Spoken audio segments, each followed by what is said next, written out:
जीवन को कृतार्थ करने वाली ये कथा है, हम और आप सुनते हैं। मेरे राम सीताराम सीताराम जय जय राम। जीवन को सफल बनाने के लिए हम और आप इस पावन कथा का पाठ कर रहे हैं। श्री रामचरितमानस की ये पावन कथा जो भी सुनता है, पढ़ता है, भगवान श्री राम जी की कथा को मन लगा करके सुनता है, उसे भगवान श्री राम जी की भक्ति प्राप्त होती है। आइए पावन कथा में हम और आप विश्राम करते हैं। आहा, बहुत सुंदर कथा है।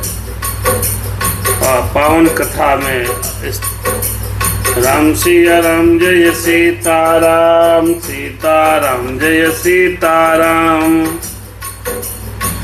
बहुत सुंदर उत्तरकांड में दोहा नंबर 87 से आज की कथा प्रारंभ होगी। कल हमने आपने सुना कि भगवान ने बताया कि चाहे जैसा व्यक्ति हो, जो जितने भी जीव इस संसार में हैं, वो सभी जीव हमको प्रिय हैं। क्यों? क्योंकि वो सारे जीव हमारे द्वारा ही उत्पन्न किए गए हैं, इसलिए हमको बहुत प्रिय हैं। तथा और सबसे प्रिय कौन है? जो भगत है, जो हमको भगत सबसे प्रिय है। इस कथा का भी श्रवण करेंगे। आइए भगवत नाम उच्चारण करते हैं। ओ सीताराम जय सीताराम सीताराम जय सीताराम। स्वस्ति श्री गणेशाय नमः, श्री सरस्वती नमः, श्री परमात्मने नमः, श्री जानकी वल्लभो विजयताम्। श्री राम कथा रस रसिक प्रभु शंभुनाथ हनुमान। आय के प्रभु आसन ले लो, सुनहु कथा करुगान। सीताराम राम राम सीताराम राम राम। भगवान की पावन कथा उत्तरकांड में पहुंच गई है। हनुमान जी आइए कथा को श्रवण कीजिए। भगवान राम, भोलेनाथ बाबा महाराज, सब लोग पधारो।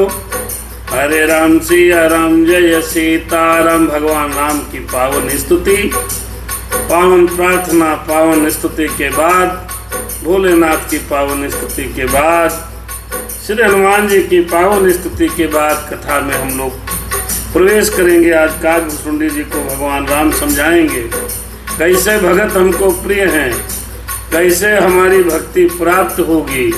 आज की कथा फार्मूला की कथा है। आइए राम जी को। लोकाभिरामं रणरंग धीरम राजीव नेत्रम रघुवंश नाथम। कारुण्य रूपम करुणाकरंतम श्रीरामचंद्रम शरणं प्रपद्ये। हरे माता रामो मम पिता रामचंद्रः, स्वामी रामो मम सखा रामचंद्रः। सर्वस्व में रामचंद्रो दयालु, नान्यम जानई नहीं जानई न जानई राम। सीताराम कर्पूर गौरम करुणावतारम संसार सारम भुजगेंद्र हारम। सदा वसंतम हृदयारविंद भवम भवानी सहितं नमामि।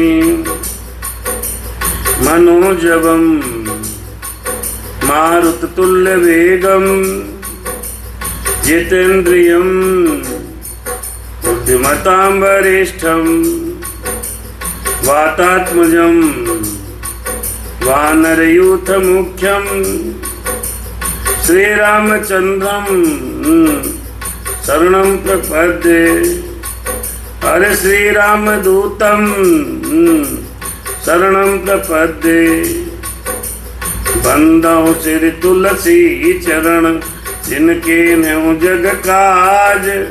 कल समुद्र बोलत लख्यो प्रगटे हो सप्त जहाज। सीता राम राम राम सिय राम मैं सब जग जानी। करहु प्रणाम जोर जुग पानी। 5 मिनट हमने भगवान का स्मरण किया। भगवान जी आइए और कथा में विराजित होइए। बड़ी सुंदर और पावन कथा है। इस कथा को बाबा ने जगत के उद्धार के लिए लिखा है। काकभूषुंडी जी को श्री राम जी समझाते हुए कहते हैं क्या? सोच सुशील सेवक सुमति प्रिय कहो काहि न लाग। सुत पुराण कहानी तियसी सावधान सुन काग। राम जी कहने लगे एक पिता के विपुल कुमारा। हुई पृथक गुणशील अचारा। को पंडित को तापस ज्ञाता। कोई धनवंत सूर को दाता। को सर्वभाग्य धर्म रत कोई। सब पर पितहि प्रीति सम होई। को पितु भगत बचन मन कर्मा। सपन जान न दूसर धर्मा। सो सुत प्रिय पितु प्राण समाना। यद्यपि सो सब भांति अयाना। यही विध जीव चराचर जीते। जग देव नर असुर समेते। हो अखिल विश्व याह मोर उपाया। सब पर मोरी बराबरी दाया। तिन मह जो परिहरि मद माया। भजहि मोहि मन बचियरु काया। पुरुष नपुंसक नारीवा। जीव चराचर कोय। सर्व भाव भज कपट तजी। मोहि पर अरे मोहि परम प्रिय सोई। सत्य कहूँ खग तोहि। अरे सुचि सेवक मम प्राण प्रिय। अस विचार भज मोहि। परिहर आस भरोस सब। बड़ी सुंदर कथा है।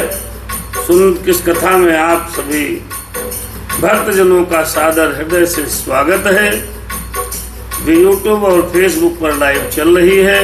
फेसबुक पर श्याम प्रताप जी, आदरणीय श्री श्याम प्रताप मिश्रा जी, फरुखाबाद से विनायक पांडे जी, हमारे लखीमपुर खीरी से कथा में जुड़ चुके हैं। कथा का भाव समझने का प्रयास करिए। एक पिता के कई लड़के हैं। एक पिता के विपुल कुमारा। मान लीजिए एक पिता है। उस पिता के 5-6 लड़के हैं। 4 लड़के हैं। वो चारों लड़के 5 लड़कों में पृथक पृथक गुण होते हैं। पृथक पृथक आचरण होते हैं। अलग अलग प्रकार के आचरण होते हैं।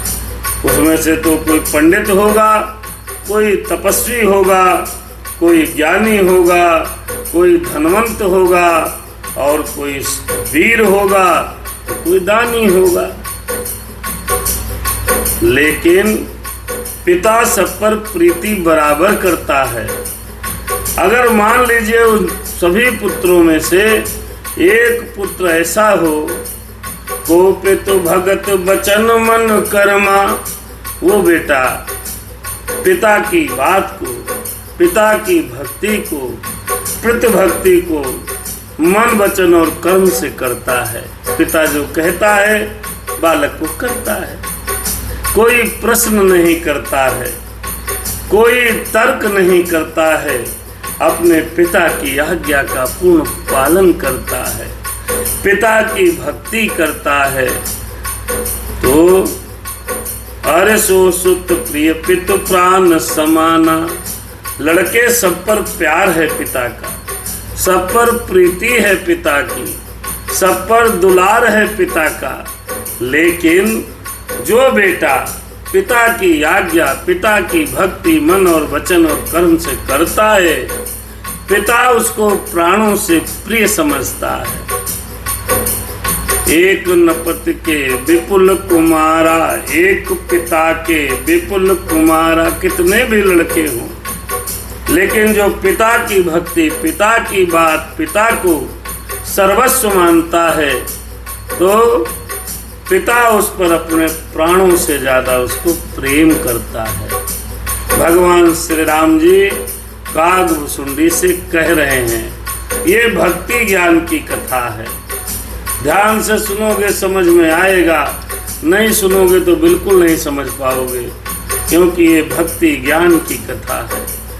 और उसी में से एक बच्चा ऐसा हुआ जो कई हैं, कोई धनी है, कोई सूर है, कोई दाता है, कोई भिखारी है, कोई कुछ है, कोई कुछ है। उसमें से एक बालक ऐसा है जो अपने पिता को मन वचन और कर्म से मानता है। भगवान राम कहते हैं कागभुसुंडी जी, वह सुत सो सुत प्रिय पितु प्राण समाना, यद्यपि सो सब भांति अयाना। भले ही वो बच्चा मूर्ख हो, विद्वान ना हो, ज्ञानी ना हो, चाहे जैसा हो, लेकिन वह पिता की भक्ति मन वचन और कर्म से करता है तो वो बालक पिता को प्राणों से प्रिय होता है। ठीक उसी प्रकार देखो राम जी क्या कहना चाहते हैं हमसे और आपसे। ठीक इसी प्रकार जो भी व्यक्ति इस संसार में जन्म लिया है, चाहे वो चर हो, चाहे अचर हो, चाहे जड़ हो, चाहे चेतन हो, जितने भी जीव इस धराधाम पर पधारते हैं, जितने भी जीव इस ब्रह्मांड में विचरते हैं, उन सब पर मैं बराबर दया करता हूँ, बराबर दया करता हूँ। जैसे एक पिता के कई बालक हैं, पिता की दया सब पर बराबर है, लेकिन पिता प्राणों से ज्यादा प्रिय किसको मानता है? जो व्यक्ति पिता की भक्ति करता है। ऐसे ही इस जीव में, इस जगत में पशु पक्षी देव मनुष्य जितने भी हैं, हम सब पर दया करते हैं। भगवान श्री राम कहते हैं लेकिन क्या? लेकिन जो सुत,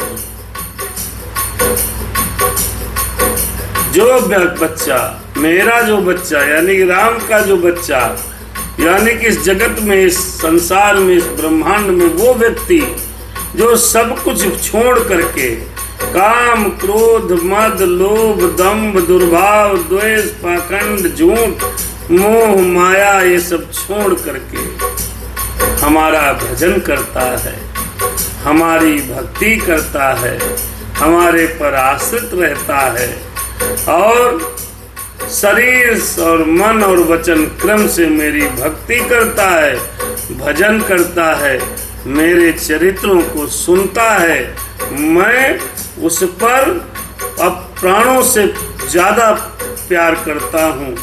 और कहने लगे राम जी, पुरुष नपुंसक नारीवा, उसमें चाहे वो पुरुष हो, चाहे नपुंसक हो, चाहे नारी हो, चाहे जीव हो, जो कपट कर छोड़ करके मुझे सर्वभाव से भजता है, वही मुझे परम प्रिय है। सत्य कहूँ खग तो ही, हे पक्षी राज, हे पक्षी, हे कागभुसुंडी जी, मैं तुमसे सत्य कहता हूँ कि पवित्र अनन्य एवं निष्काम सेवक मुझे प्राणों से प्यारा है। ऐसा विचार कर सब आशा और भरोसा को छोड़कर मुझे को भजना चाहिए और मुझे को भज। भुसुंडी जी और किसी को न भजो। भुसुंडी जी ने भक्ति का वरदान मांगा था, तो भगवान कहते हैं सब जंजाल छोड़ो, केवल मुझ पर आश्रित रहो, केवल मेरा भजन करो, केवल मेरा कथा सुनो।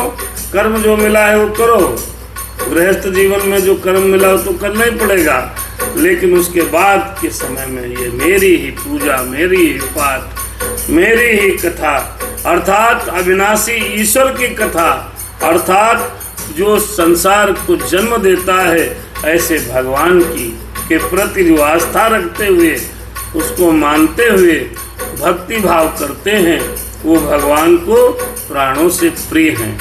ये कथा हमने कल कही थी, लेकिन चूंकि प्रसंग में हम सबको जुड़ना था, इसलिए पीछे से प्रारंभ किया गया।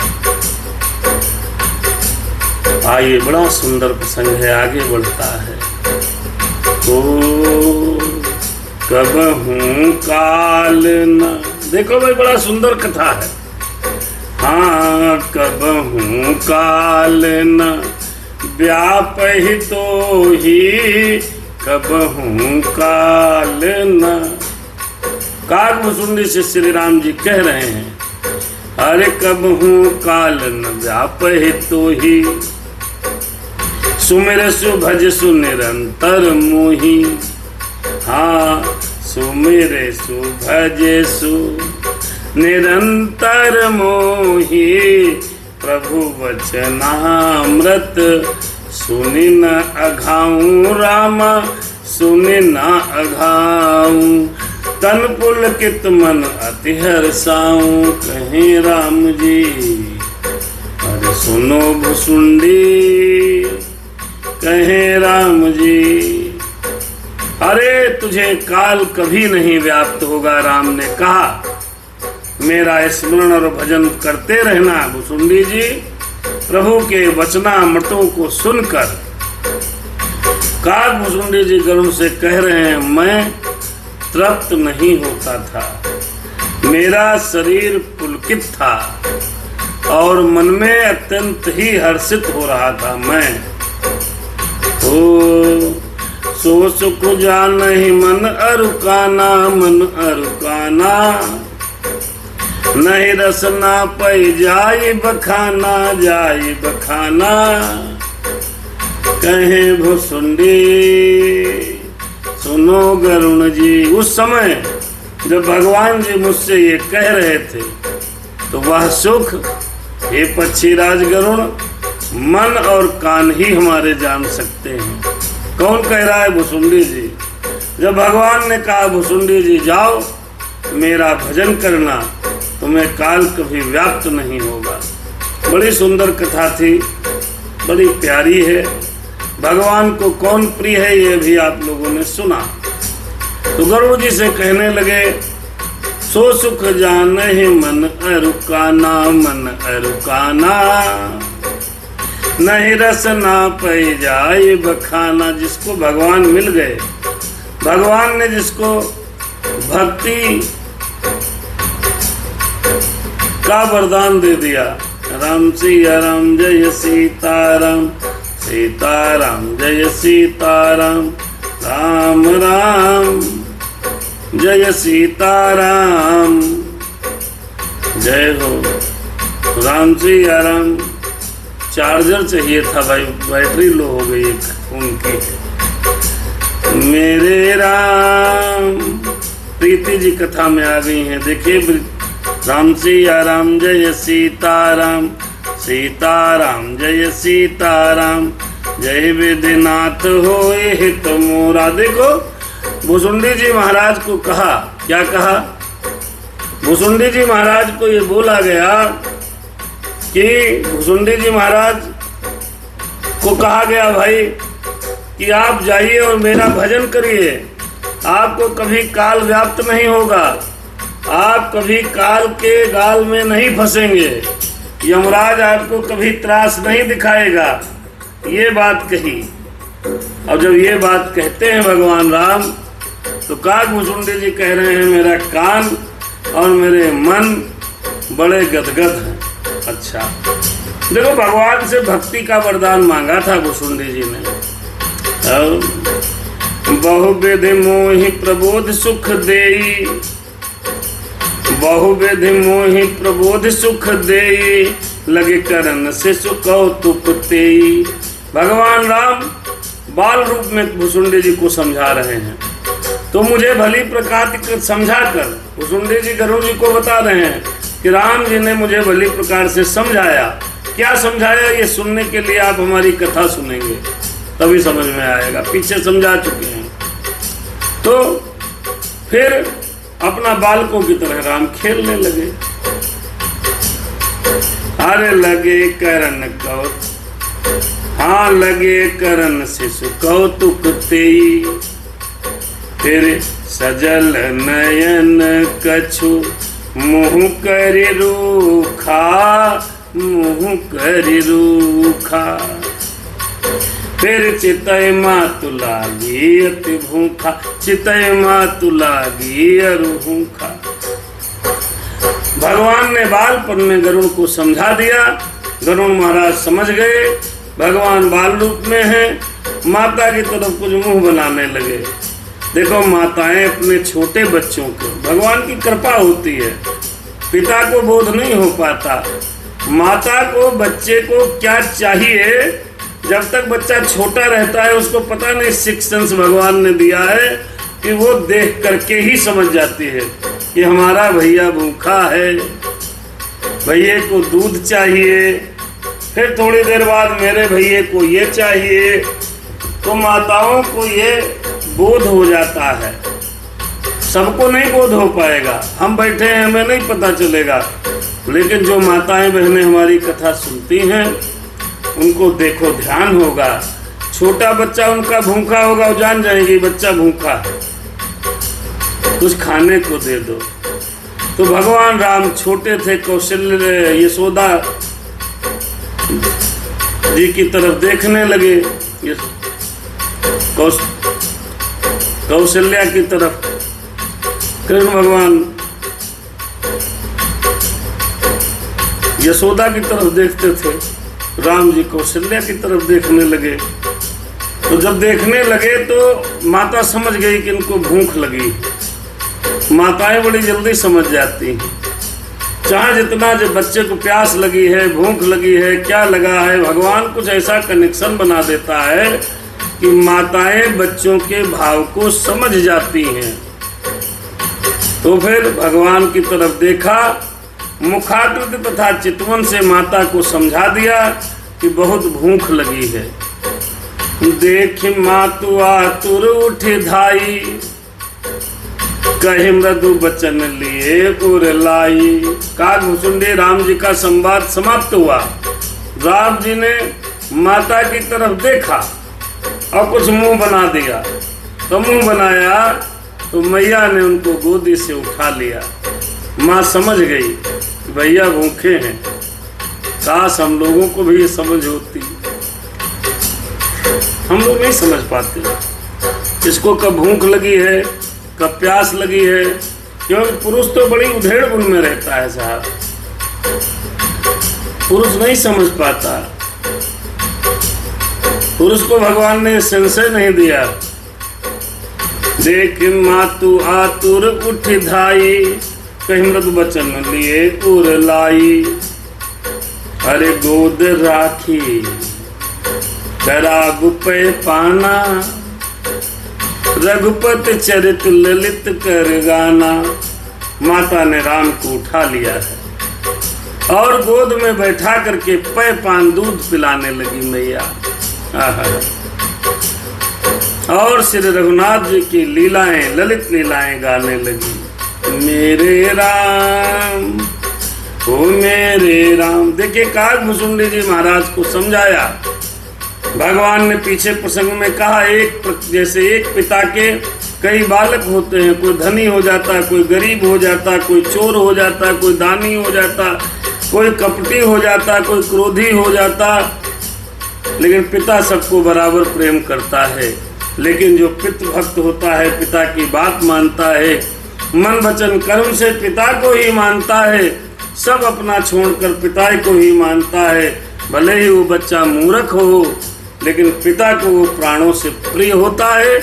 इसी प्रकार इस संसार में जितने भी प्राणी हैं वो सब हमने उत्पन्न किए हैं, सब पर हम दया करते हैं, सबसे हमारा प्रेम है, लेकिन सब छोड़ करके जो मुझे भजते हैं, मेरा ही भरोसा रखते हैं, वो मुझे प्राणों से प्रिय हैं। ये भगवान ने समझाया।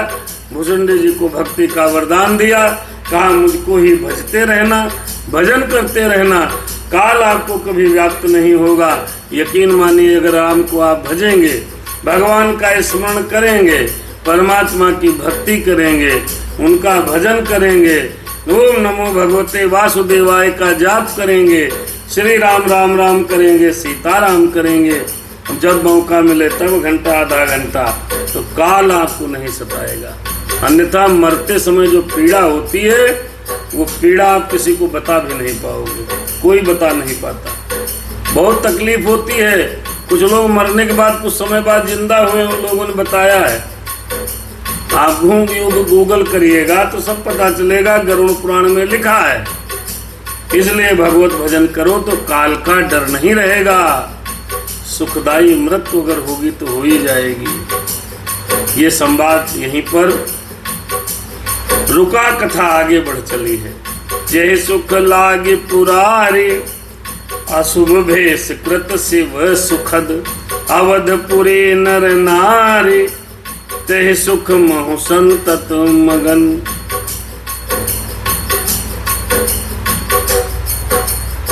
देखिए, भगवान भोलेनाथ जी भले ही अशुभ भेष में रहते हों, लेकिन भगवान भोलेनाथ श्री राम जी के स्मरण करते रहते हैं, इसीलिए भगवान भोलेनाथ भी शुभ हैं।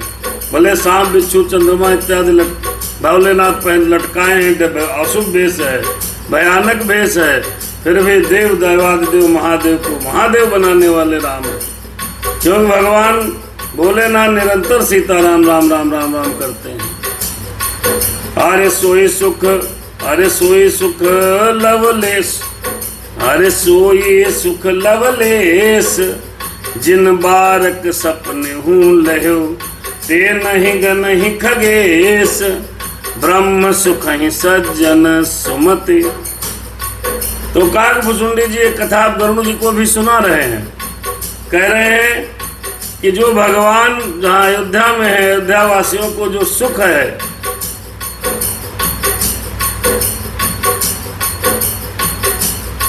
जिन्होंने भगवान की भक्ति को प्राप्त कर लिया, आप ऐसे समझ लो, जिन्होंने भगवान का दर्शन कर लिया, अर्थात जिनको भक्ति प्राप्त हो गई, उसके सामने ब्रह्म सुख भी कुछ नहीं है।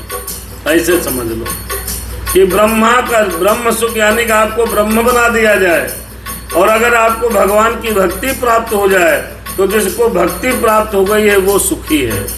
कहने का अभिप्राय ये है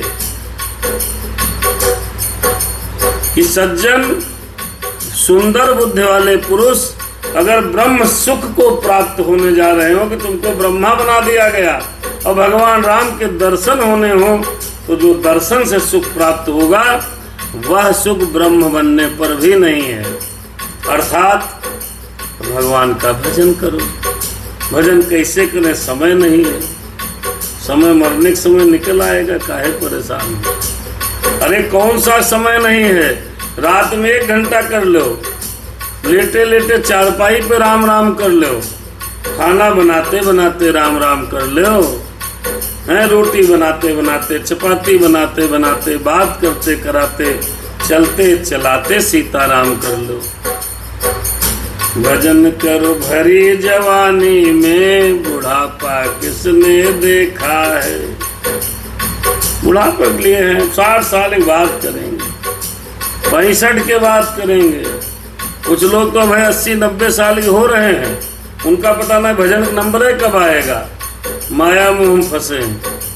अरे ऐसे व्यक्ति को तो कम से कम भगवान में लग जाना चाहिए, जिनके पुत्र पुत्रियों की शादी हो गई, उनके भी बच्चे हो गए, सब टनाटन है, भगवत कृपा है, फिर भी माई बाप वो लोग भगवान को नहीं मानते हैं, भगवान का भजन नहीं करते। जितना बुढ़ा है वो ज्यादा सठियाया है। 35-40 वाले तो बेचारे रोजी रोटी के चक्कर में मंदिर भी चले जाते हैं। बुढ़े बुजुर्ग तो सब जिंदगी जी चुके हैं, जिनको परमात्मा को ज्यादा मानना चाहिए वो ज्यादा मोह में फंसे हैं। जिसको बुजुर्ग आदमी काम क्या है, खाना खाओ, राम राम करो, भोजन करो, पड़े रहो, सीताराम करो, लेकिन नहीं, जिसको कोई मतलब नहीं रखना है वो सब मतलब रखे हैं। कौन कहाँ जा रहा है, कौन क्या खा रहा है, सब दृष्टि उनकी चल रही है। आंखें कमजोर हो गई तो चश्मा लगा लिया, कान कमजोर हो गए तो कान की मशीन लगाए हैं। सब कुछ सुनना है, सब देखना है। क्यों? कहा यार मनुष्य जीवन मिला, सब चकाचक देख लें, पता नहीं कब मर जाए। ये नहीं सोचते हैं कि मृत्यु तुम्हारे सर पर घूम रही है, तो जो समय बचा है रघुनाथ की सेवा कर लो, राम का भजन कर लो, कम से कम ये जीवन नहीं तो अगला ही सुधर जाए। लेकिन नहीं, हमारे चैनल पर 65+ वालों का व्यूअरशिप बहुत कम है और 35-40 साल के 45 साल के लोगों की व्यूअरशिप सबसे ज्यादा है। अब आप समझ जाओ कि बुजुर्गों को नाचने वाली रीलें पसंद है। जितना बूढ़ा इंसान है उतना ज्यादा बदतमीज होता चला जा रहा है। बुढ़ापे में उसको सारा सुख वो आनंद चाहिए जो जवानी में कर रहा था अथवा नहीं कर पाया, तो आप नरक की तरफ प्रस्थान कर रहे हैं। उसको कथा से क्या मतलब है बेचारे? ऐसा नहीं सारे बुजुर्ग ऐसे हैं, ऐसा नहीं है, परसेंटेज ज्यादा है, परसेंटेज। हर बुजुर्ग ऐसा होगा तो धरती रसातल में चली जाएगी। तो गरुड़ जी महाराज कहते हैं कि व्यक्ति को अगर ब्रह्म सुख भी प्राप्त होने वाला हो और भगवान की भक्ति और दर्शन मिलने हो, तो जो दर्शन लाभ में सुख है, भक्ति में सुख है, वो ब्रह्म सुख में सुख नहीं है। मैं पुण्य अवध रहे हो कछु काला, कहें गरुण जी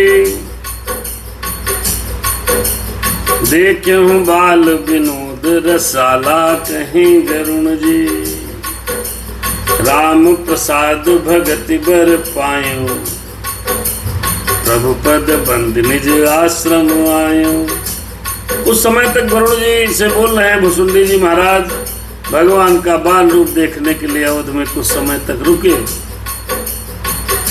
कुछ समय तक अवध में रुके, तत्पश्चात अवध से वापस आए और अपने आश्रम में आ गए।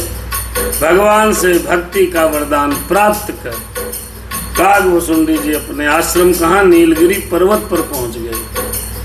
तब ते मोहि नहीं व्यापी माया, जब ते रघुनायक अपनाया। देखो भैया, माया आपको नहीं व्याप्त होगी अगर आप राम को अपना लेंगे। काग भुसुंडी जी कह रहे हैं गरुड़ जी, उस समय से लेके आज तक मैंने रघुनाथ को अपना लिया, तब से मुझे माया कभी व्याप्त नहीं हुई। भगवान की माया के चक्कर में मैं नहीं पड़ा। तेरी यह सब गुप्त चरित मैं गावा, हरि माया जी में मोहि नचावा। गरुड़ जी, भगवान की माया ने मुझे जिस प्रकार से नचाया, मैं उनके पेट में गया, पूरा ब्रह्मांड का दर्शन किया, सौर मंडल दर्शन किया, ब्रह्मांड कितने हैं, तमाम ब्रह्मांडों का दर्शन किया, ब्रह्मांड अनंत है।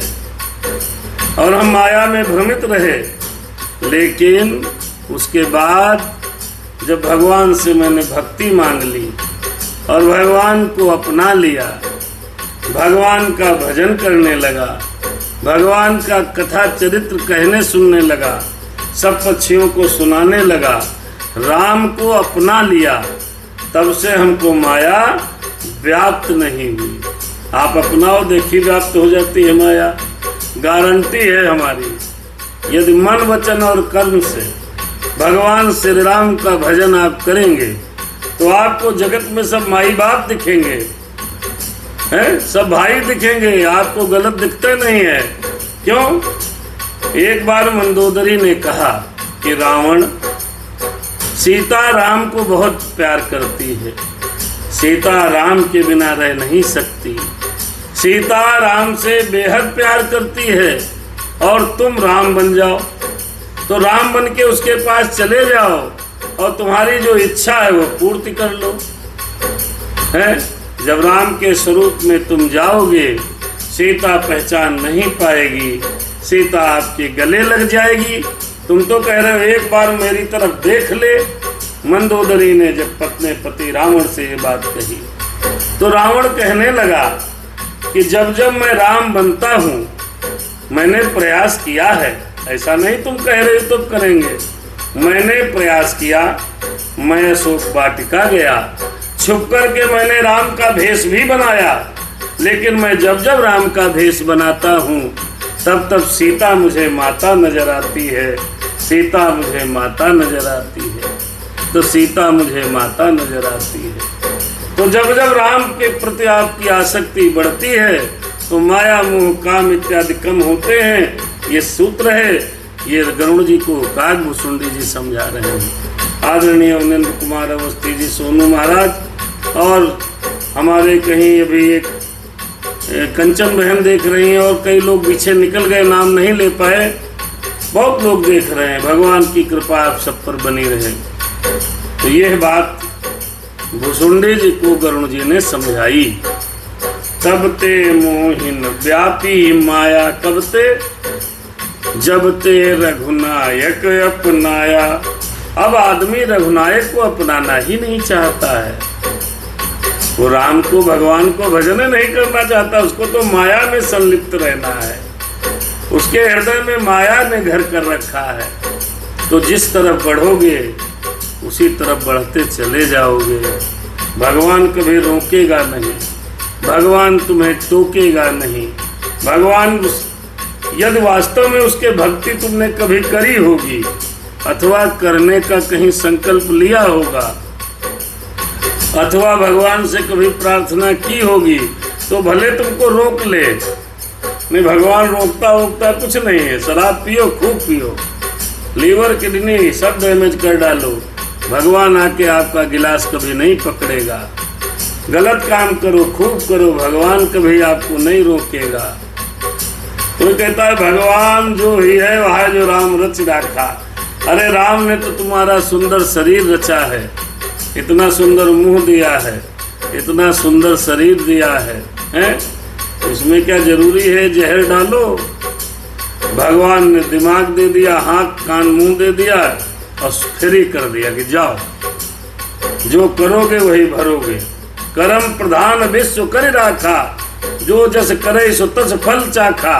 हुई है वह जो राम रच राखा भी है, लेकिन कर्म प्रधान है। तो भगवान को जब से कागभूषुंडी जी ने अपनाया है, गरुड़ जी से कहते हैं, तब से मुझे माया व्याप्त नहीं हुई। तुम लोग कभी राम को अपनाया नहीं, हम लोगों ने कभी राम को अपनाया नहीं, तो माया में फंसे हैं, फंसे ही रहेंगे।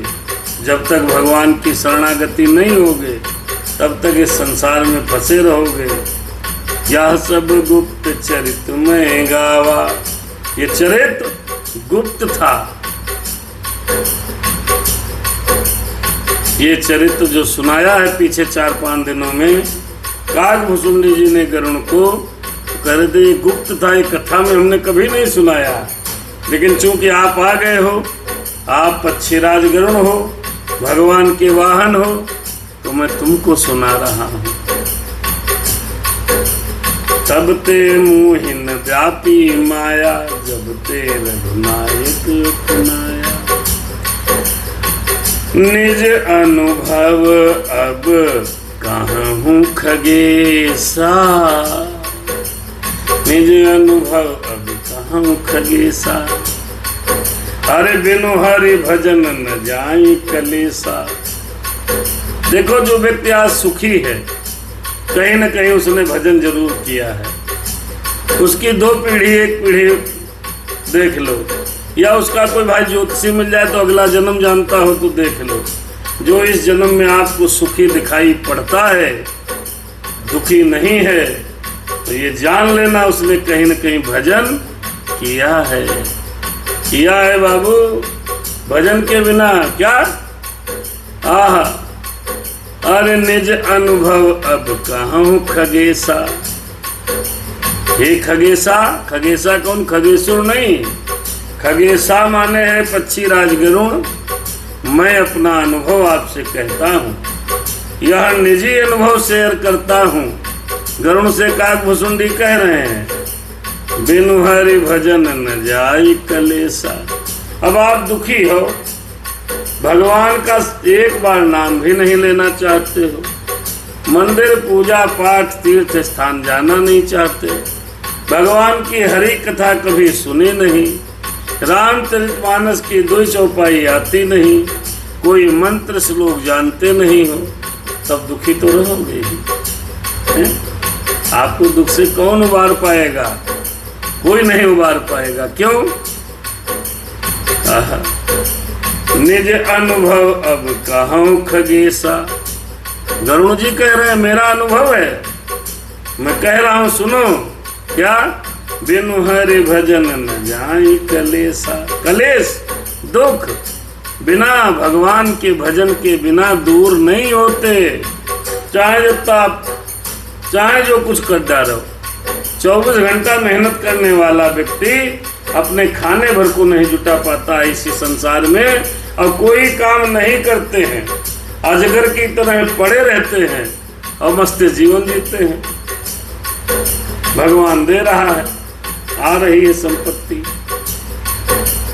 धर्मशील पह जाए सुभाए, तिम सुख संपत्ति भी नहीं बुलाए। भक्ति करने से आपको सुख और संपत्ति अपने आप प्राप्त होती, कोई ज्यादा यत्न करने की आवश्यकता नहीं है। वैसे आप 8 घंटा खुफड़ुआ चला लो, भगवान के भजन न करो। हमने देखा है ऐसे किसानों के खेत में बड़ा बढ़िया फसल होती है, कम मेहनत करते हैं, और एक मरा जा रहा फिर भी नहीं होती है। ये भगवान की कृपा नहीं है तो क्या है, हैं? 1 घंटा मेहनत करने वाला 1 लाख रुपए कमा लेता है, और 10 घंटा मेहनत करने वाला 500 रुपया पाता है, चाहे 800। क्या है ये भगवान की कृपा नहीं है तो क्या है बताओ आप? क्यों? क्योंकि काकभुसुंडी जी ने कहा है, अरे निज अनुभव अब कहूं खगेशा, बिनु हरि भजन न जाए कलेसा। कलेश मिटेगा ही नहीं बिना भगवान के भजन के। राम कृपा बिनु सुन खगराई, राम कृपा बिनु अरे सुन खगराई, जाने न जाए राम प्रभुताई। देखो भैया, पक्षीराज गरुड़ से काकभुसुंडी जी कहते हैं ज्यादा चक्कर में न पड़ो, बहुत चक्कर में पड़ने की आवश्यकता नहीं है। राम कौन थे, कहाँ थे, कैसे दिखते थे, क्या किया था, दशरथ के पुत्र थे नहीं थे, अवतारी थे, कौन थे, ये सब ज्यादा बवाल में मत फंसो। क्योंकि अरे राम कृपा बिनु सुन खगराई, जब तक आपके ऊपर, हमारे ऊपर भगवान की कृपा नहीं होगी, जाने न जाए राम प्रभुताई, भगवान राम की प्रभुता को हम और आप समझ नहीं पाएंगे। बात समझ में आई? नहीं आई? आ गई हो तो लिख दो, यहाँ आ गई। भगवान की कृपा के बिना, भगवान की कृपा के बिना भगवान की प्रभुता को हम और आप इस संसार में कोई भी नहीं है जो समझ पाए। इसलिए ज्यादा दिमाग लगाने की आवश्यकता नहीं है, बस राम राम कहो। हाँ, राम राम कहो। जाने बिनु न होई प्रतीति। अब आगे और कहने लगे, पर और बिन प्रतीत होए नहीं प्रीति। एक और बात है, बिना भगवान की कृपा से हम राम को जान नहीं पाएंगे, और जब हम किसी को जान नहीं पाएंगे, जाने बिनु न होए प्रतीति, और भगवान की प्रभुता को जाने बिना उन पर विश्वास नहीं होता, प्रीति नहीं होती। और बिन प्रतीत हो नहीं प्रीति। प्रतीत का मतलब विश्वास, प्रीति माने प्रेम। प्रीति जी हमारी कथा सुन रही हैं। अब प्रीति जी को न देखो तो कहाँ प्रीति होगी। जाने बिनु न होई प्रतीति। जब तक आप किसी को जान नहीं जाओगे, उसकी प्रभुता पहचान नहीं जाओगे, तो उस पर आप विश्वास नहीं करोगे। और जब तक आप विश्वास नहीं करोगे, तब तक आप उससे प्रेम नहीं करोगे। ये देखो सब फार्मूला है भैया। क्या कि भगवान की कृपा के बिना आप भगवान की प्रभुता को जान नहीं पाओगे। तो कहिएगा कृपा चाहिए। और जब जान नहीं पाओगे प्रभुता को, तो विश्वास नहीं करोगे। और जब भैया विश्वास नहीं होगा, तब बिना विश्वास के आपको प्रेम नहीं होगा भगवान पर। अरे प्रीति बिना नहीं भगति दृढ़ाई, जिम खगपति जल कई चिकनाई। देखो भाई, अब प्रीति के बिना भक्ति दृढ़ नहीं होती है। क्या? प्रीति के बिना, प्यार के बिना, लव के बिना भगवान की भक्ति मन में दृढ़ नहीं होती है। दृढ़ माने जमती नहीं है, अर्थात भक्ति कर नहीं पाता इंसान। हे पक्षीराज, जैसे जल के ऊपर चिकनाई की बूंद डाल दो, फिर उसके बाद ऐसे ढलकाओ, चिकनाई की बूंद अलग हो जाएगी। जिम खगपति जल कई चिकनाई, ऊपर ऊपर उतराता रहता है क्या? तेल, चिकनाई। ऐसे भक्ति ऊपर ऊपर उतराती रहती है। कब? जब प्रेम नहीं होता है। प्रेम कब नहीं होता है? जब विश्वास नहीं होता है। विश्वास कब नहीं होता है? जब प्रभुता नहीं देखते हैं। प्रभुता कब नहीं मिलती है? जब कृपा नहीं होती है। अर्थात भगवान की कृपा अनिवार्य है। अब भैया, भगवान की कृपा कैसे होगी? हमको आपको इस बात पर विचार करना है। भगवान की कृपा हम पर कैसे हो, आप पर कैसे हो, ये भक्तों पर कृपा राम की कैसे हो, हमको आपको इस बात का विचार करना है। तो ये विचार काकभुसुंडी जी आगे बताएंगे, तो हम भी जान जाएंगे और आप भी जान लीजिएगा। बिन गुरु होई कि ज्ञान, ज्ञान की होई विराग बिन। एक एक बात ध्यान से सुनना, और जब ध्यान से सुनोगे तभी समझ पाओगे, अर्थात समझ में आता है नहीं। अरे बिन गुरु होई कि ज्ञान, ज्ञान की होई विराग बिन। गावहि वेद पुराण, सुख की लहाई हरि भगत बिन। अब आइए भाई आगे, काकभुसुंडी जी ने पक्षीराज से कहा, भैया पक्षीराज, कि गुरु के बिना ज्ञान नहीं हो सकता। गुरु के बिना ज्ञान नहीं हो सकता। अब गुरु कौन है पहले आओ समझ लो। गुरु वो नहीं है जो आया कान मंत्र खाली डाल दिए गुरु जी, गुरु दीक्षा ले ली। गुरु वो है जो आपको सही मार्ग दिखावे। जैसे कथावाचक कोई आपका प्रेमी है, तो आप उसकी कथा सुनो, वो आपका गुरु है, तो उसकी कथा सुनो। भाई अगर ये रामायण हम न पढ़ते और आप लोग न सुनते, तो आप और हम नहीं जान पाते कि क्या कैसे भगवान मिलेंगे, क्या भक्ति करेंगे। तो जो आपको सही मार्ग दिखाए वही आपका गुरु है। जो आपको भगवत कथा सुनाए, भगवत कथा जिसके माध्यम से आपको ठीक लगे, वो सब गुरु है। माता गुरु, पिता गुरु, गुरु पढ़ाने वाले गुरु, और जो आपको गुरु दीक्षा दे वो गुरु, और जो आपको गलत रास्तों से बचाने का प्रयास करे वो गुरु। पत्नी गुरु, पति गुरु, ये सब गुरु ही हैं भैया। गुरु के बिना ज्ञान नहीं मिलता, ज्ञान हो नहीं सकता। अथवा वैराग्य के बिना कहीं ज्ञान हो सकता है? देखिए भैया, अब वैराग्य के बिना ज्ञान नहीं मिलेगा आपको, और वैराग्य नहीं होगा तो गुरु नहीं मिलेंगे। अब बड़ी देखिए समस्या बड़ी कठिन है। अब बाबा वैराग्य हम क्यों हो जाएं, वैरागी हो जाएंगे तब कैसे काम चलेगा? आदमी कह सकता है कि हम वैरागी हो जाएंगे तो घर परिवार कौन देखेगा? लड़का भी आए पड़ा, बच्ची भी आज शादी करने वाली है, लड़के बच्चे पढ़ रहे हैं और आप कह रहे हो वैरागी हो जाओ। मन से वैराग्य होना, कपड़े से वैराग्य नहीं होना, दाढ़ी बढ़ा लियो, जूड़ा उड़ा लगा लिया, लोटा कमंडल पकड़े हैं, ये ठग हैं बाबा। मन से वैरागी होना, विचारों से वैराग्य प्राप्त हो जाए। जब वैराग्य आपको प्राप्त हो जाएगा तब आपको ज्ञान प्राप्त हो जाएगा, फिर आपको गुरु कोई न कोई मिल ही जाएगा। जब गुरु मिलेगा तब ज्ञान बढ़ेगा, जब ज्ञान बढ़ेगा तब भक्ति बढ़ेगी, और जब भक्ति आएगी तो सुख अपने आप आ जाएगा। भक्ति और सुख है, दोनों आपस में भाई भाई हैं। पहले जहाँ भक्ति गई सुख वहाँ पहुँच जाएगा।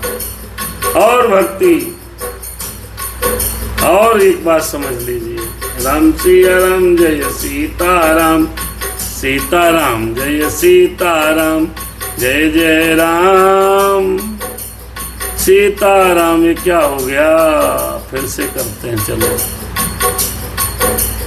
राम सिया राम जय सीताराम, सीताराम जय सीताराम। देखो भाई, जय सिया राम जय जय राम सिया राम। भक्ति और सुख, भक्ति और सुख दोनों क्या हैं? भक्ति और सुख दोनों भाई भाई हैं। अगर आपके घर भक्ति आएगी तो सुख अपने आप चला आएगा। फिर आपको ये बुलाने की आवश्यकता नहीं है कि आप आओ, अब हम सुखी नहीं हैं। अरे भक्ति करके तो देखो, अगर सुखी न हो जाना तो जो बताओ हम हार जाएंगे।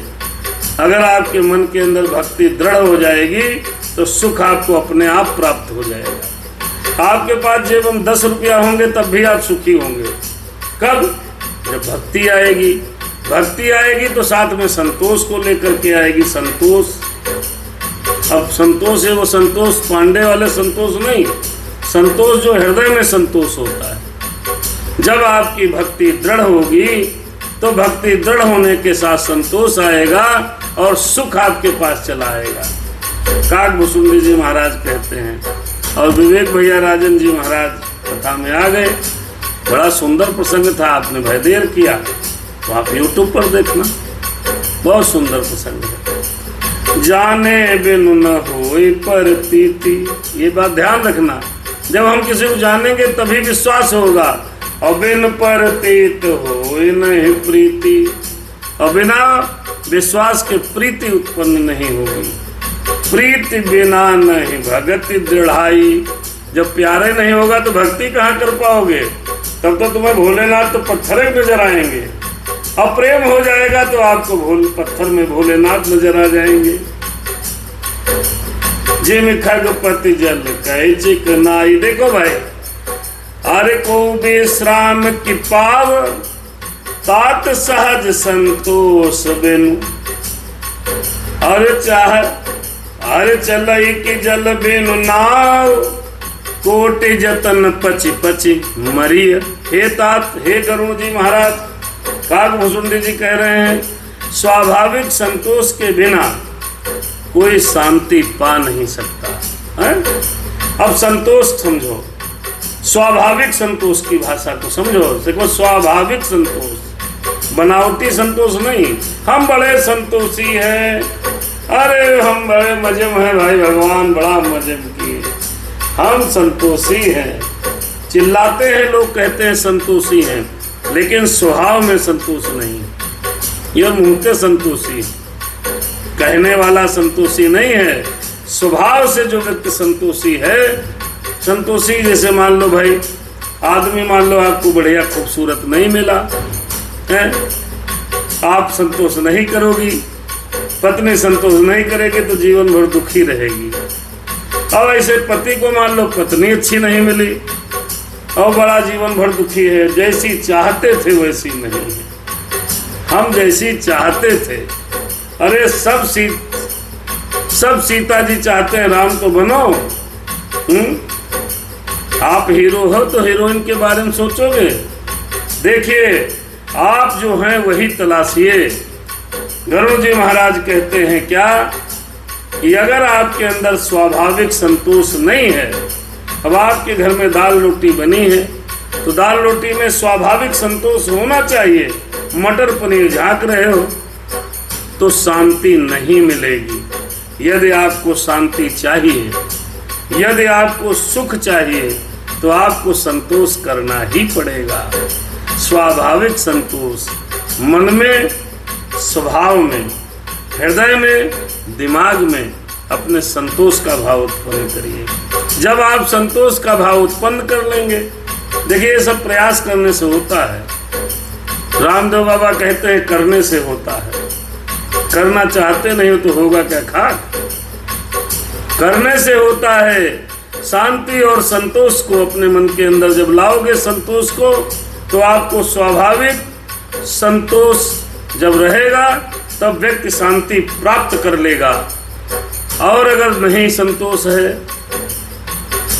अच्छा भाई अभी आपके प्रश्न का उत्तर देते हैं, कथा अगले दोहे पर लगता रोक नहीं इसी पर पड़ेगी।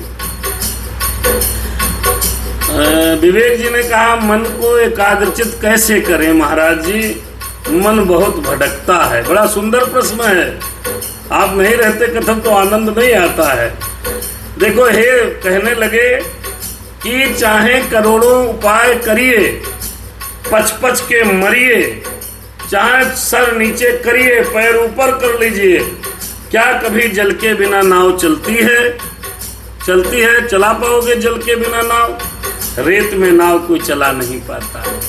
इसीलिए जिस व्यक्ति के अंदर स्वाभाविक संतोष नहीं है, वो आदमी तृष्णा में भटकता रहता है, भटकता रहता है, भटकता रहता है। और जब आप भटकोगे, शांति नहीं मिलेगी, तो आप भक्ति को प्राप्त नहीं कर पाओगे।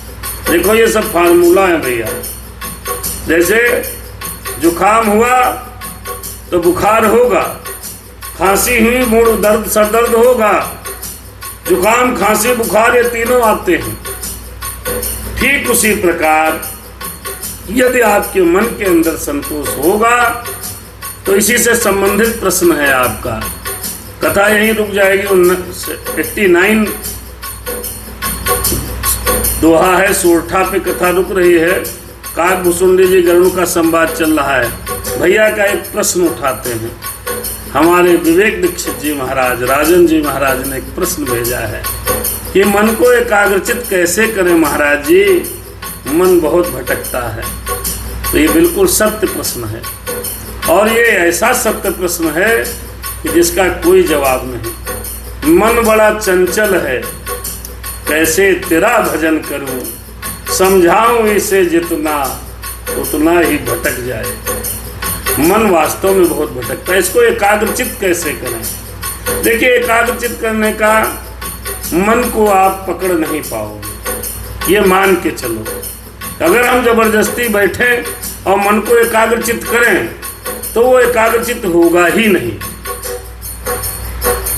एक क्रिया आप लोग करिएगा, कदा पूजा पाठ में बैठो आधा घंटा और मन को आप एकाग्रचित करने का प्रयास करो, वो कभी नहीं होगा। अब मन को कैसे हम लगा, उसको भागने दीजिए। विचार दिमाग में आएगा, जाने दो। एक विचार आया, जाने दो। दो विचार आए, आप 5 मिनट तक शांति से एक जगह बैठो और मेरे हिसाब से करके देखना। आपके दिमाग में पहले जितने विचार आ रहे हैं उनको आने दो और तुरंत निकालने का प्रयत्न करो। आया भाग गया, आया गया, आया गया, विचार आ रहा है, जा रहा है, आ रहा है, जा रहा है। तो थोड़े समय के लिए आप एक बार शांति को प्राप्त हो सकते हैं। फिर एक समय ऐसा आएगा कि विचार शून्य हो जाएगा दिमाग। मन को कोई बेटा, मन को भटकने से कोई रोक नहीं सकता। उसको रोकने का एक उपाय है। क्या? जैसे कहते हैं जैसा खाओगे अन्न वैसा मिलेगा मन। अब आप खान पान सुधारो। मन क्यों भटकता है? जब मन को जिस तरह का भोजन मिलता है, मन वैसे ज्यादा भटकता है। अगर हम लोग तामसी प्रवृत्ति का भोजन करेंगे, खूब मसाला, खूब ज्यादा, और समाज कहीं न कहीं पता चला पार्टी में बियर या मदिरा का सेवन करेंगे, तो ये जो तामसी भोजन है और शराब है, ये जैसे गाड़ी में पेट्रोल डालने का काम करते हैं ना। पेट्रोल पड़ेगा तो स्पीड से गाड़ी भगेगी, ये एक्सीलीटर खींचने का काम करते हैं। मन को अगर शांत करना है तो मन को आप धीरे धीरे भक्ति की तरफ बढ़ाइए। मन को अगर आपको शांत करना है तो धीरे धीरे राम कथा की तरफ बढ़ाइए। मन को अगर आपको शांत करना है तो किसी संत की बातों को सुनने लगिए। मन को अगर आपको शांत करना है तो इतने इतने गुरु पड़े हैं, इतने इतने सन्यासी पड़े हैं, उस चीज़ों से लगाइए। मैं ममता मन मारी रे, देखो एकदम शांत नहीं होगा। ये आप कबीरदास जी ने लिखा है क्या, मैं ममता मन मारी ले नान्हा कर कर पीस, तब सुख पावे सुंदरी ब्रह्म झलक कैसी। मन को धीरे धीरे पीसना पड़ेगा बच्चा, एकदम सोचो मन को कंट्रोल करने नहीं कर पाओगे। मैं ममता मन मारे रे, मन को धीरे धीरे मारना पड़ेगा। जैसे आपको मान लीजिए कुछ खाने का मन कर रहा है तो एक बार उसको रोको। आपके मन में गंदे विचार आ रहे हैं तो मन को रोको। मन को रोकने के लिए आपको प्रयास करना पड़ेगा। मन को रोकने के लिए आपको अपने से लड़ना पड़ेगा। मन को रोकने के लिए आपको अपने से संघर्ष करना पड़ेगा। मन को रोकने के लिए अपने से द्वंद्व करना पड़ेगा। मन को रोकने के लिए स्वयं से संघर्ष करना पड़ेगा, जो कि सबसे कठिन है।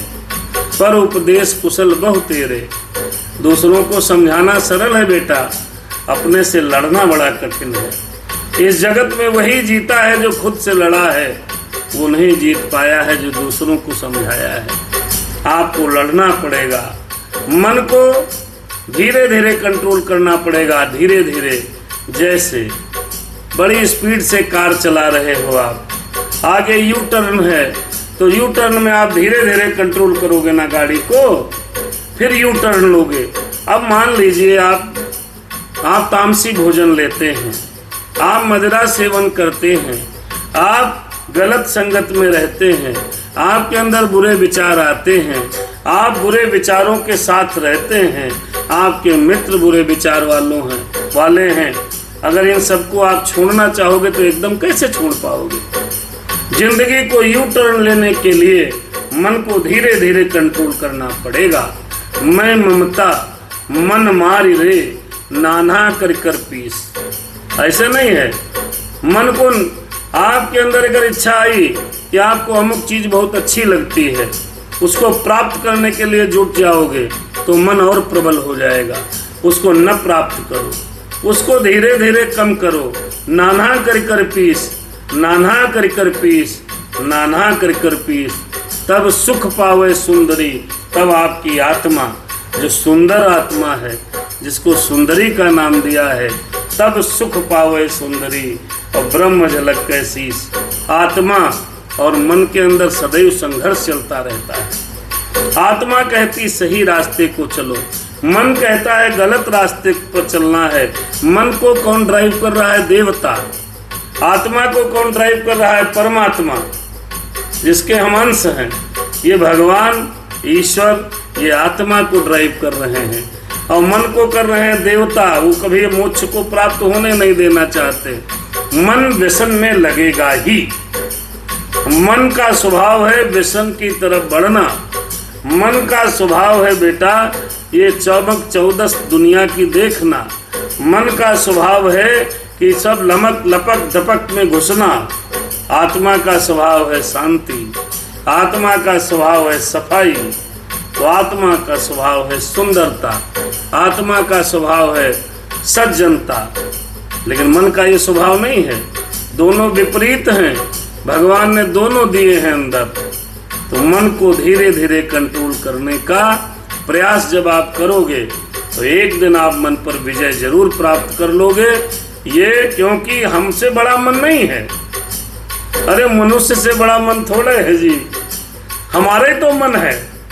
लेकिन इसको कंट्रोल करने के लिए धीरे धीरे यत्न करना पड़ेगा। फिर एक दिन ऐसा आएगा कि आपका मन भटकना बंद हो जाएगा। अब बंद, कल्पना की तो बात छोड़ो, आंखें बंद करो, आप ध्यान करो मन आपका कहाँ कहाँ जा रहा है। मन उसी रेस्टोरेंट में जाएगा जहाँ बैठ के आपने भोजन किया होगा। मन उसी देश में दौड़ेगा जिस देश की आपने यात्रा की होगी। मन उसी साथी को याद करेगा जिसके साथ बैठ के आपने बातें की होंगी। मन उसी स्थान को समझ पाएगा जहाँ पर आप जा चुके होंगे। काल्पनिक तो मन दौड़ सकता है। कभी आपने किसी का फोटो देखा हो, कभी किसी की तस्वीर देखी हो, कभी किसी का मैप देखा हो, तो काल्पनिक स्तर में तो दौड़ पाएगा। वास्तविक स्थिति में मन वहीं जाएगा जहां आपका तन गया है, जहां आपके नयन गए हैं। जहां आपके तन गया, जहां आपका नयन गए, वहीं बन जा सकता है। अगर हम देखें प्रीति भाभी को ही समझ पाएगा मन।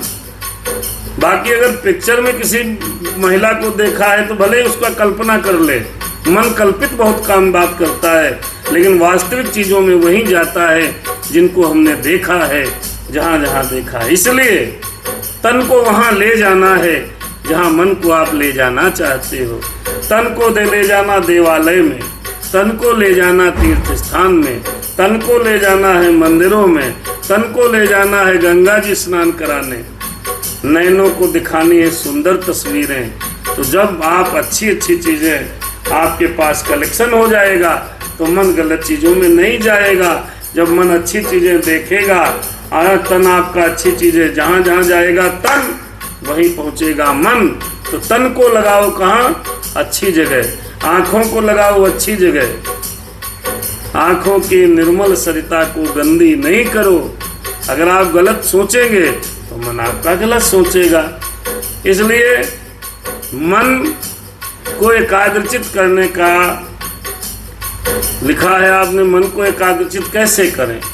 मन को एकाग्रचित आप धीमे धीमे कर पाएंगे। मन को एकाग्रचित करने के लिए एकाग्रचित मतलब एक ही में ध्यान लगे, तो आपको अपनी आंखों को, अपने तन को एक जगह रखना पड़ेगा। अब आप जैसे दिन भर भटको और फिर सोचो कि यार हमारा एकाग्रचित हो जाए, नहीं हो पाएगा। दिन भर गलत चीजों में भटकोगे और शाम को सोचो हम प्राणायाम करके भगवान की साधना कर लें, संभव नहीं है।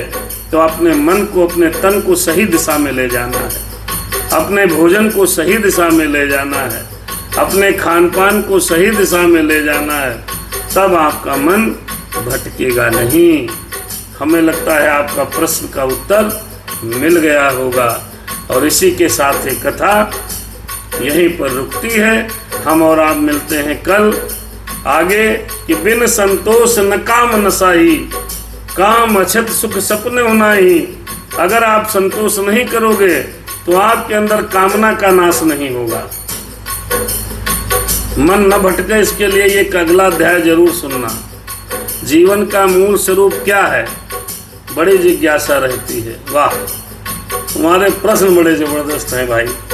विवेक दीक्षित जी प्रश्न पूछ रहे हैं, विवेक की मूल जीवन का मूल स्वरूप क्या है?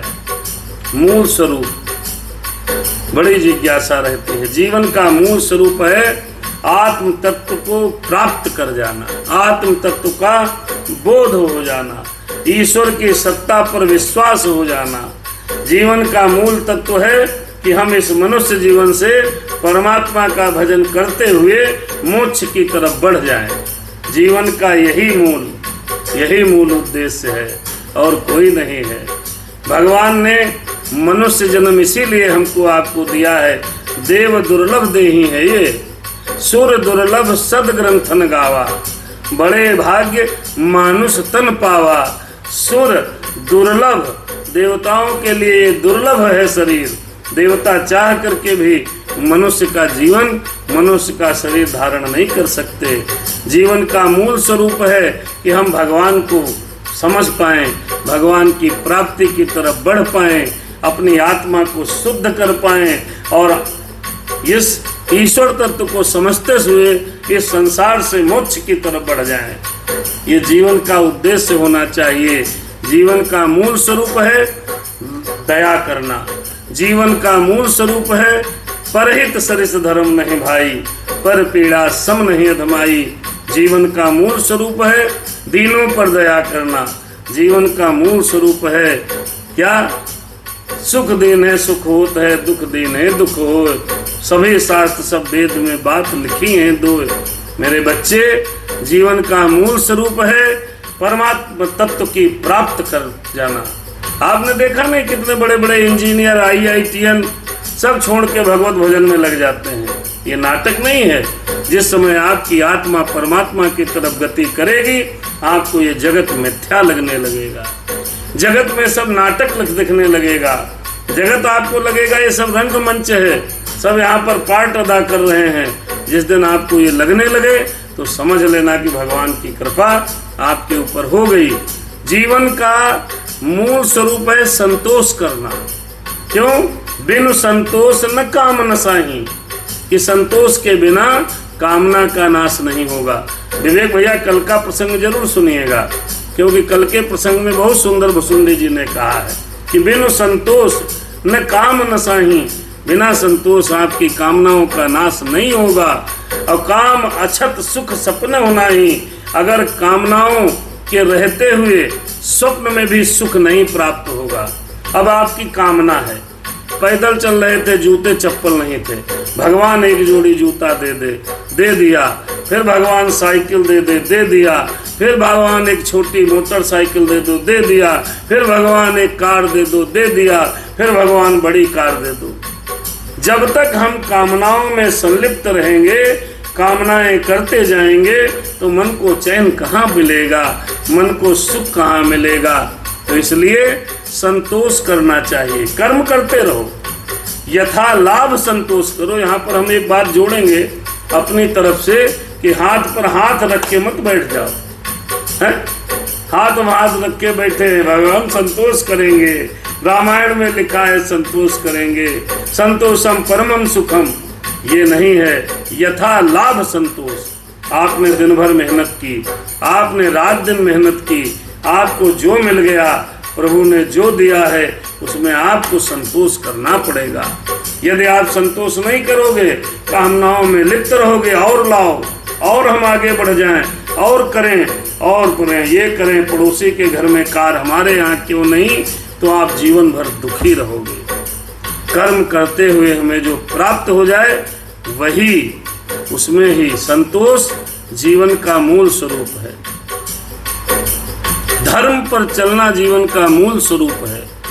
जीवन का मूल स्वरूप है हम प्राणियों पर दया करें। जीवन का मूल स्वरूप है कि हम परमात्मा की परम सद्गति की तरफ गति करें। ये जीवन का मूल स्वरूप है। ये जीवन का दर्शन बहुत बड़ा है, समझा पाना बहुत कठिन है। जीवन का एक सिद्धांत है कि भगवान ने किस लिए हमको यहाँ भेजा है, कहाँ तेरी मंजिल कहाँ जा रहा है, किधर तेरी मंजिल किधर जा रहा है, कहाँ मंजिल है कहाँ भटक रहे हैं। मंजिल को ध्यान रखो, मंजिल परमात्मा है, मंजिल ईश्वर है, मंजिल भगवत प्राप्ति है, मंजिल सद्गति प्राप्ति है, मंजिल मोक्ष प्राप्ति है। तो वहां लगो ना, वहां कहाँ लगे हो? करोड़ों अरबों जोड़ के जो मर गए, वो क्या लेके साथ में गए? कर्म करते रहिए, धर्म पर चलते रहिए। जिम सुख संपत्ति बिलहि बुलाए, धर्मशील पहि जाए सुभाए। जिम सागर सरिता मोह जाई, जद्यपि ताहि कामना नाई। है कोई सागर इच्छा करता है हमारी तरफ नदियां आए? संसार की जितनी नदी हैं सब सागर में गिरती हैं। क्यों गिरती हैं? उसको इच्छा नहीं है हमारी तरफ आओ। तिम सुख संपत्ति बिलहि बुलाए, धर्मशील पहि जाए सुभाए। जिस समय आप भगवान की भक्ति की तरफ बढ़ जाओगे, भगवान आपको करुणा न दृष्टि से देख लेंगे, तो सारी सुख संपत्ति आपके पास बिना बुलाए आ जाएगी। आपको कुछ करने की जरूरत नहीं है। प्रीति भाभी लिखती है, हमारी आत्म तत्व को प्राप्त करने के लिए हम सब आपके द्वारा सुनाए गए सत वचनों का अनुसरण करते हैं। क्या बात है भाभी, ये सब रामायण में लिखा है। ये आपका हमारे राम कथा के प्रति इतना प्रेम है। आप इसी तरह हम सबको अबोध बालकों को सही दिशा दिखाते रहिए। जय हो महाराज जी की। भाभी आप वास्तव में बहुत अच्छे से सुनते हैं। जो अच्छे से सुनते हैं उनको वास्तव में अच्छे से समझ में आता है? आत्म तत्व, आत्मा के तत्व को समझना ही समझ लो ये जीवन का मूल उद्देश्य है भैया। आत्म तत्व को बोध हो जाए आपको, आत्मा आपकी क्या चाहती है, जब कभी बचपन में हम और आप किसी खेत में गन्ना तोड़ने के लिए मान लो घुसते हैं, अथवा किसी की पेंसिल उठाना चाहते हैं, हमारे पास नहीं है, लाओ ले लें, तो आपकी आत्मा से आवाज आती है कि मत करो। मन कहता है ले यार, देखा जाएगा। रामू ने भी तो ले लिया था। मन आपको एग्जाम्पल दिखाता है, मन आपको एग्जाम्पल सुझाता है, मन आपसे बार बार कहेगा करो, आत्मा कहेगी मत करो। अगर हम बचपन में से लेकर आज तक हमने अपनी आत्मा की आवाज सुनी होती तो हमसे एक भी गलती नहीं होती, एक भी गलती नहीं होती। लेकिन हमने क्या किया, आत्मा को नीचे करते चले गए, मन को ऊपर करते चले गए। आत्मा बेचारी कहते कहते थक गई। फिर एक समय ऐसा आता है कि आत्मा शांत हो जाती, चुप मत बोलो, ये सुनता ही नहीं है, ढीठ हो गया है। फिर मन बोलता है, मन के अनुसार चलते चलते चलते चलते चलते चलते व्यक्ति अपना संपूर्ण जीवन समाप्त कर लेता है। और मरते समय जब भगवान पिक्चर दिखाता है तब उसको समझ में आता है क्या किया, ये किया, सजा कहीं फला। जो सुख भोग रहे हैं उन्होंने कहीं न कहीं भगवान की भक्ति की है, ये विश्वास करना पड़ेगा। जो आज भगवान की कृपा से बहुत मस्त जीवन जी रहे हैं, उनके ऊपर ईश्वर की विशेष कृपा इसलिए है कि उन्होंने सर्वस्व भगवान पर अपना न्यौछावर कर दिया है, या तो उन्होंने कर दिया या उनके घर में कोई लगा हुआ है। ऐसा नहीं है भगवान 4-5 लोग सदस्य हो, अगर एक भी सदस्य आपके परिवार का एक भी व्यक्ति, आपके नाते रिश्तेदार का एक भी व्यक्ति भगवान के प्रति लगा है तो समझ लीजिए उसकी भी कृपा आपके ऊपर हो रही है। कभी कोई पूजा नहीं करता, मैंने देखा बड़े बड़े इंडस्ट्री में, लेकिन उनकी माता जी पूजा करती हैं, उनकी पत्नी एक पैर से खड़ी रहती हैं, उनके बच्चे बहुत पूजा करते हैं। कोई न कोई फैमिली में आपके ऐसा होगा जिसके दम पर हम और आप चलते हैं, उसके दम पर हम और आप चलते हैं, कि वो भी तो कहता है प्रभु सब सुखी रहे। तब प्रभु की सब बात, भगवान के साथ जो बैठता है, भगवान के साथ जो चर्चा करता है, भगवान उसकी बात जरूर सुनते हैं, ऐसा विधान है। क्यों भक्त को भगवान परेशान नहीं देख सकते? भक्त को जो परेशान करता है भगवान उसको बहुत बड़ी सजा देते हैं, बहुत बड़ी सजा देते हैं। ध्यान रहे, भगवान को आप गालियां दे लो, भगवान नाराज नहीं होता। राम को आप उल्टा पुल्टा कह लो, राम जी नाराज नहीं होते। भोले बाबा को कुछ कह लो, भोले बाबा नाराज नहीं होते। लेकिन राम के भक्त को अगर आप उल्टा कहोगे तो भगवान 1 मिनट भी बर्दाश्त नहीं करेंगे। ये लिखा है, इसी रामायण में लिखा है, भगवान के भक्त को उल्टा नहीं कहना चाहिए, ब्राह्मण को कभी उल्टा नहीं कहना चाहिए, गुरु को कभी उल्टा नहीं कहना चाहिए, देवस्थान को कभी उल्टा पुल्टा नहीं बोलना चाहिए। हैं? भगवान के भक्त के प्रति जो अपशब्द निकलते हैं भगवान के हृदय में लगते हैं, फिर आपको सजा मिलती है। इसीलिए भगवान का जो वास्तव में भक्त है तो उसको आप हृदय से प्रणाम करें।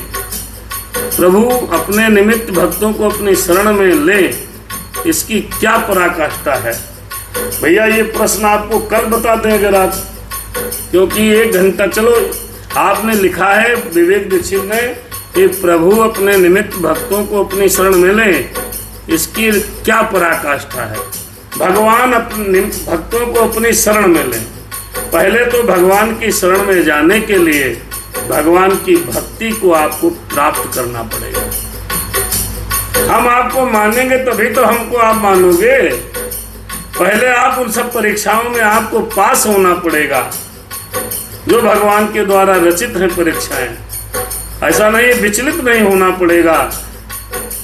भगवान तब आपको अपनी शरण में लेंगे कब? जिम बालक राखे मातारी। भगवान कैसे रखते हैं? सरल हृदय हो आपका, संत हृदय। ऐसे नहीं रखते कपट मन में भरा है, छल भरा है। पहले काम, क्रोध, मद, लोभ, दंभ, दुर्भाव, द्वेष, पाखंड, झूठ, अन्याय, ईर्षा, जलन, ये चीजों को आपको मन के अंदर से दूर करना पड़ेगा। भगवान की भक्ति की तरफ आपको आगे बढ़ना पड़ेगा। भगवान फिर आपकी परीक्षाएं लेते रहेंगे, उनमें उत्तीर्ण होना पड़ेगा, तब भगवान अपने शरण में लेंगे। हैं? नरसिंह जी को देखो, राजा हरिश्चंद्र को देखो, बच्चे राजा हरिश्चंद्र ने कितनी बड़ी बड़ी परीक्षाएं दी इसी धराधाम पे।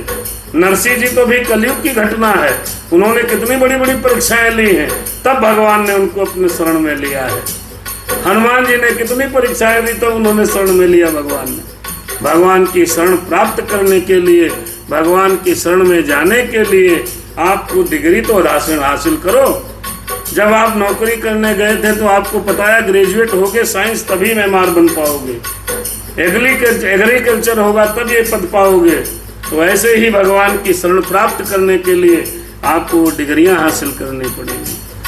भगवान तब आपको शरण में लेंगे, भगवान तब आपको शरण में लेंगे जब आप भगवान के होके रहोगे। जगत के होके रहोगे तो थोड़े भगवान लेंगे हैं? भगवान किसी नौकर थोड़े हैं जो 51 रुपये प्रसाद चढ़ाओगे काम हो जाएगा। भगवान फिर भी करते हैं, फिर भी कर देते हैं, क्योंकि उन्होंने कहा है कि संसार में जितने जीवों को मैंने उत्पन्न किया है सब पर मेरी दया है। और मुझको प्रिय कौन है? जैसे एक पिता के कई कुमार हैं, आज ही की कथा में था।